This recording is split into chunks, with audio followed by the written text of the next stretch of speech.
नमस्कार, मेरे YouTube channel में एक बार फिर से आपका स्वागत है।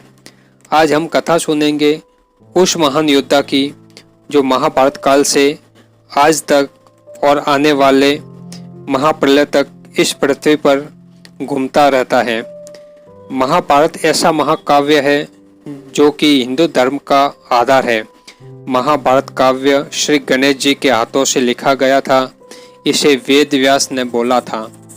महाभारत में कौरव और पांडवों के बीच राज्य प्राप्ति के लिए युद्ध हुआ था। यह युद्ध में कौरव की तरफ से श्री द्रोणाचार्य ने भाग लिया था। द्रोणाचार्य के पुत्र अश्वत्थामा ने जो कौरवों की तरफ से युद्ध लड़ा था। अश्वत्थामा एक महान योद्धा था। आज हम आपको महाभारत के अमर योद्धा अश्वत्थामा के बारे में बताएंगे। अश्वत्थामा द्रोणाचार्य पुत्र था। उनका जन्म महाभारत काल में यानी द्वापर युग में हुआ था।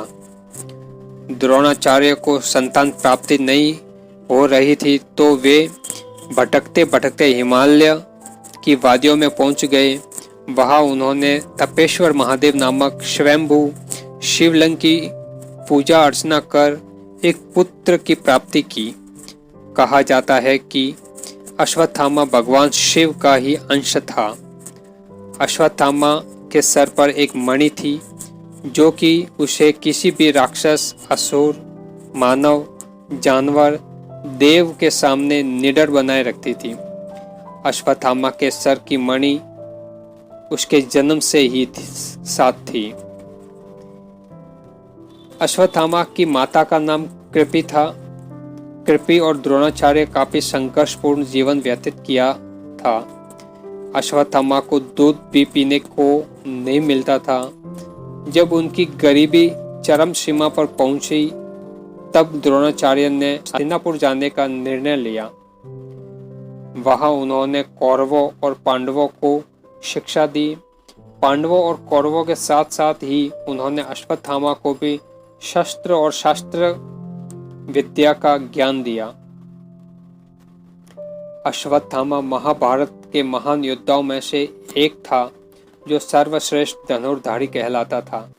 लेकिन अश्वत्थामा ने ये गलती की कि उन्होंने कौरवों का साथ दिया, क्योंकि उनके पिता द्रोणाचार्य ने भी कौरवों का साथ दिया था। द्रोणाचार्य ने यह सोचकर कौरवों का साथ दिया था कि राज्य से निष्ठा रखते हुए वे राज्य के खिलाफ लड़ नहीं सकते। युद्ध के समय उन्होंने किसी भी कौरवों या अन्य योद्धा की जरूरत नहीं थी। द्रोणाचार्य और अश्वत्थामा ही एक समय पांडवों की सेना पर भारी पड़ रहे थे। तब भगवान श्री कृष्ण को युक्ति आई। उन्होंने सोचा कि क्यों न गुरुदेव को बल से नहीं छल से पराजित किया जाए। भगवान श्री कृष्ण ने युधिष्ठिर से कहा कि आप गुरु द्रोणाचार्य से कहिए कि अश्वत्थामा युद्ध में मारा गया, जिससे गुरुदेव शोक में डूबकर अपने हथियार त्याग देंगे। युधिष्ठिर ने कहा कि धर्म की रक्षा के लिए मैं गुरुदेव के खिलाफ छल करने के लिए भी तैयार हूं। कृष्ण भीम से एक हाथी की ओर इशारा करते हुए कहा कि उस हाथी का नाम तो बताइए मजले भैया। भीम कृष्ण जी की युक्ति समझ गए और उस हाथी को मारकर गुरु द्रोणाचार्य के सामने चले गए और कहने लगे कि गुरुवर, मैंने अश्वत्थामा को मार डाला, पर द्रोणाचार्य को भरोसा नहीं था। उन्होंने अपने सारथी से कहा कि रथ युधिष्ठिर के रथ की तरफ ले चलो। युधिष्ठिर के रथ के सामने पहुंचते ही उन्होंने युधिष्ठिर से कहा कि क्या यह सत्य है कि अश्वत्थामा की मृत्यु हो चुकी है? तब युधिष्ठिर ने कहा कि हाँ, अश्वत्थामा मारा गया है, परंतु हाथी। लेकिन जिस वक्त युधिष्ठिर ने कहा कि परंतु हाथी, उसी समय कृष्ण ने शंखनाद कर दिया, जिससे गुरु द्रोणाचार्य को लगा कि अश्वत्थामा उसका पुत्र मारा गया है।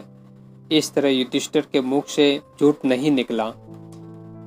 ये बात धर्मराज युधिष्ठिर के मुख से सुनने के बाद द्रोणाचार्य शोक में डूबकर अपने सारे शस्त्र जमीन पर डाल दिए और शोक मनाने लगे।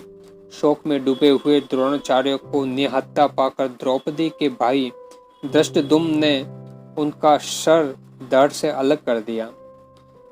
पिता की मौत से अश्वत्थामा बहुत गुस्से में था। उसे पांडवों पर बहुत गुस्सा आ रहा था।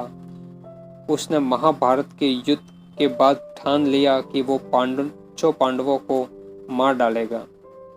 वो पांडवों के शिविर तक गया और द्रौपदी के 5 पुत्रों को पांडव समझकर उसे मार दिया। जब ये बात द्रौपदी को पता चली तो उसने अर्जुन सहित सभी पांडवों को अश्वत्थामा को लाने के लिए कहा। अर्जुन ने कसम खाई थी कि वो अश्वत्थामा को द्रौपदी के सामने ले जाकर उसे दंड देगा। तभी पांडव कृष्ण जी के साथ अश्वत्थामा को लेने गए। वहां पर अश्वत्थामा से छोटा सा युद्ध हुआ जिसमें अश्वत्थामा ने सभी पांडवों को मारने के लिए ब्रह्मास्त्र का प्रयोग किया। उसी समय अर्जुन ने भी ब्रह्मास्त्र चला दिया। ऋषि मुनियों के समझाने के बाद अर्जुन ने अपना ब्रह्मास्त्र वापस ले लिया, लेकिन अश्वत्थामा को ब्रह्मास्त्र वापस लेना नहीं आता था। तो उसने ब्रह्मास्त्र अभिमन्यु की विधवा की कोख में पल रहे बच्चे को मारने के लिए चला दिया। उससे उसकी जान चलेगी। उसके बाद भगवान श्री कृष्ण ने उसे श्राप दिया कि वो 6000 सालों तक बेसहारा वन भटकता रहेगा। इसको कोई आश्रय नहीं मिलेगा, कोई भोजन नहीं देगा, और उसके सिर की मणि निकाल दी। दोस्तों, अश्वत्थामा का नाम अश्वत्थामा कैसे पड़ा? तो जब अश्वत्थामा का जन्म हुआ, तब जब बालक जन्म के बाद रोता है तब उसके रोने की आवाज़ इस प्रकार थी जैसे कि अश्व भिनभिनाता है, और वो आवाज़ पूरे ब्रह्मांड में गूंजने लगी। जिसके बाद आकाशवाणी हुई कि ये बालक अश्व की तरफ गर्जना करता है, इसलिए उसका नाम अश्वत्थामा है। दोस्तों, यह कथा आपको कैसी लगी? अच्छी लगी हो तो इस कमेंट करें और अपने मित्रों में शेयर करें, और मेरे YouTube चैनल को सब्सक्राइब करें और बेल आइकन जरूर दबाएं ताकि आने वाली हर वीडियो की नोटिफिकेशन आपको मिलती रहे। धन्यवाद। जय श्री राम। जय हिंद।